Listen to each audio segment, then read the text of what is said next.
ও আমার নাবিউকা তুমি বলবা আদরি। অমনি আমার মাওলার ডাক দিলে কাযাবা আদুউল্লাহ, আমার দুশমন কবরের মধ্যে আসছে, আমার শত্রু কবরের মধ্যে আসছে, এর সাথে আমার কোনো পরিচয় নাই, কোনো সম্পর্ক নাই। এ কবরের মাটি চাপতে, অমনি কবরের দুই পাশের মাটি এত জোরে চাপ মারবে, চাপের ছুড়ে এক পাথরের হাঁটি আর এক পাথরে লাগাইয়া ফেলাইবে। ফেরেশতারা কবরের মধ্যে আগুন ধরাইয়া অমনি কোটা কবরটা আগুনে ভরিয়া যাবে, যেহেতু কবরের মালিকের সাথে তোমার কোনো পরিচয় না।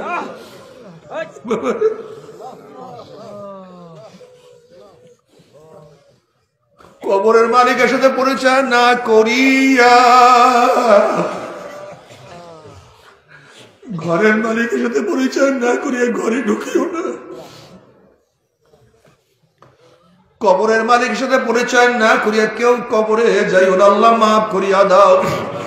এই কবরের মধ্যে হাজার হাজার হাজার হাজার বছর থাকতে হবে, এরপর আল্লাহ কিয়ামতের ময়দান কায়েম করবে। আল্লাহ ইয়াউমা ইয়াফিরুল মারউ মিন আখিহি ওয়া উম্মিহি ওয়া আবিহি ওয়া সাহিবাতিহি ওয়া বানি। যে কিয়ামতের ময়দানে আপন ভাই ভাই পরিচয় দেবে না, মা ছেলের পরিচয় দেবে না, ছেলে মার পরিচয় দেবে না, বাবা ছেলেকে সাহায্য করবে না, ছেলে বাবাকে সাহায্য করবে না। ويقول إبراهيم خليل الله نفسي نفسي موسى كلم الله نفسي نفسي عيسى روح الله نفسي نفسي আদম روح الله نفسي نفسي। সমস্ত নবীরা বলবে মাওলা আমাকে বাঁচাও, আমাকে বাঁচাও, আমাকে বাঁচাও। আল্লাহ ওইদিকে জাহান্নাম গরিব গরিব আওয়াজ করতে থাকবে, জাহান্নামের আওয়াজে কিয়ামতের ময়দানে থর থর থর থর করে কাঁপতে থাকবে। আল্লাহ এই অবস্থা দেখিয়া জনাবে মুহাম্মদ রাসূলুল্লাহ সাল্লাল্লাহু আলাইহি ওয়াসাল্লাম সিজদায় পড়ে বলবা মাওলা তোমার ইজ্জত ও জালালের কসম খেয়ে বলতে আছি, আজকে জাহান্নাম তোমার একটা উম্মতকে খেয়া ফেলায়, আমি কিন্তু তোমার হাবিব জান্নাতের মধ্যে ঢুকবো না। আল্লাহ নবী আলাইহিস সালাতু ওয়াস সালাম দোয়া কবুল করে আল্লাহ পাক বলবা যাও জিবরাইল আমার হাবিবের কাছে এই পানিটুকু নিয়ে দিয়ে আসো। নবী আলাইহিস সালাতু ওয়াস সালাম যখন ওই পানি জাহান্নামের গায়ে ছিটা মারবে, জাহান্নাম ক্যাত ক্যাত ক্যাত ক্যাত করে পিছনে সরিয়া যাবে।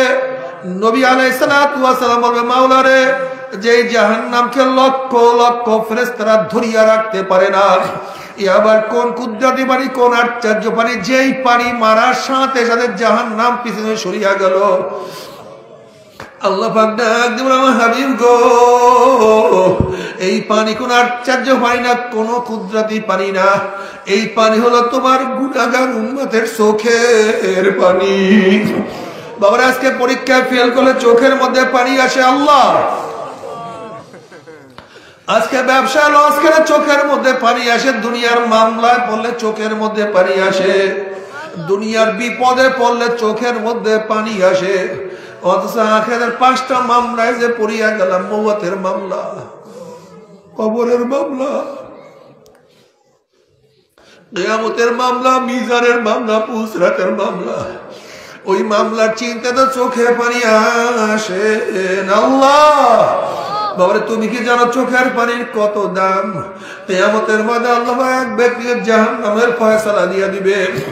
অমনি চোখের একটা পশম বলবে মাওলানা তোমার নবী সত্য বলছে না মিথ্যা বলছে? আল্লাহ পাক বলবে আমার নবী যা বলছে সবই সত্য বলছে, মিথ্যা বলার তো প্রশ্নই হইতে পারে না। তখন চোখের পশম বলবে মাওলানা তোমার নবীর ঘোষণা মান বাকা মিন খাশিয়াতিল্লাহি হারামাল্লাহু তিলকাল আইন আলান নার। যে চক্ষু তোমার ভয়ে জাহান্নামের ভয়ে কাঁদবে, সেই চোখের উপরে তুমি জাহান্নামের আগুন হারাম করিয়া দিবা, এইটা তোমার নবীর ঘোষণা। আমি চোখের পশম সাক্ষী দিতে আছি তোমার এই বান্দা নামাজে দাঁড়াইয়া কত কান্না কাঁদছে, রুকুতে গিয়া কত পানি জড়াইছে, সেজদায় করিয়া কত মাটি ভিজাইছে, ওয়াজ নসিহতে বসিয়া কান্দিয়া কান্দিয়া কত বুক ভাসাইছে। এরপরে তুমি তাকে কিভাবে জাহান্নামের ফয়সালা দিলা?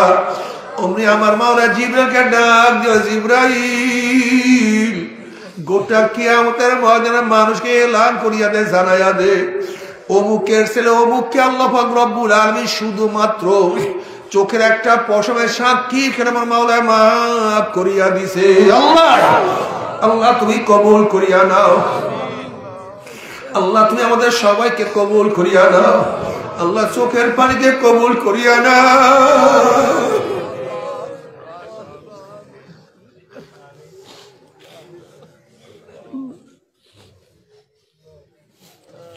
যদি মাওলার হুকুম না মানিয়া কিয়ামতের ময়দানে উঠো আজকে শীতের দিনে কত পোশাক পরি কত কোট কত সোয়েটার কত শাল জাহান্নামীদের জন্য আল্লাহ পাক একটা পোশাক বানাইবে দুনিয়ার কোনো উলের পোশাক না সুতির কোনো পোশাক না ওরে হলো জাহান্নামের আগুনের পোশাক আল্লাহ মাফ করিয়া দাও যখন জাহান্নাম মনে করে জাহান্নামের আগুনের পোশাক পরাইয়া দেওয়া হবে গার মধ্যে এমন ভাবে সেট হয়ে যাবে নাফরমান যতই চিল্লা চিল্লি করবে পোশাক ছেড়ার চেষ্টা করবে সেরতেও পারবে না সহ্য করতে পারবে আল্লাহ আমাদের সবাইকে মাফ করিয়া দাও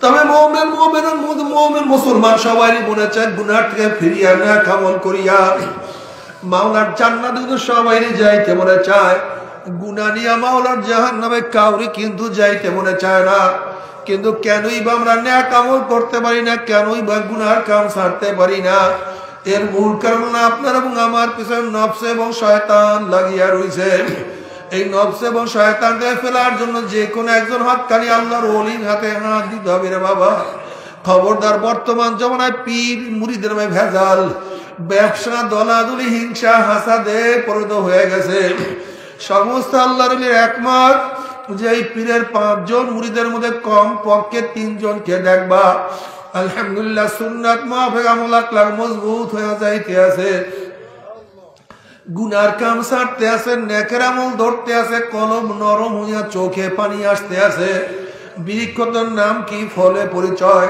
আমি চরমনায় বুঝি না চরমনের দাওয়াত প্রশংসা প্রচার প্রসার করার জন্য আসি রে বাবা চরমনায় যাওয়ার তোমার কোনো দরকার নাই কোনো দরকার নাই কোনো দরকার নাই তুমি যার কাছে গিয়া পারো গুনার কাম ছাড়ো নেকের আমল ধরো কলম নরম করিয়া চোখে পানি নিয়া মাওলার কবরে যাইও যেরকম দুনিয়ার ঘরে আগুন লাগলে পানি ছাড়া নিভানো যায় না ঠিক তদ্রুপ তোমার এবং আমার গুনার দ্বারা যে জাহান্নামের আগুন জ্বলিয়া রয়েছে চোখের পানি ও সারা কিন্তু জাহান্নামের আগুন নিভানো সম্ভব না আমার জন্য দোয়া চাই আমিও দোয়া করি সবাই সবার জন্য প্রাণ খুলিয়া দোয়া করো যেন কিয়ামতের ময়দানে গলাগলি বাঁধিয়া মাওলা একসাথে জান্নাতে যাওয়ার তৌফিক দিয়া দেয়।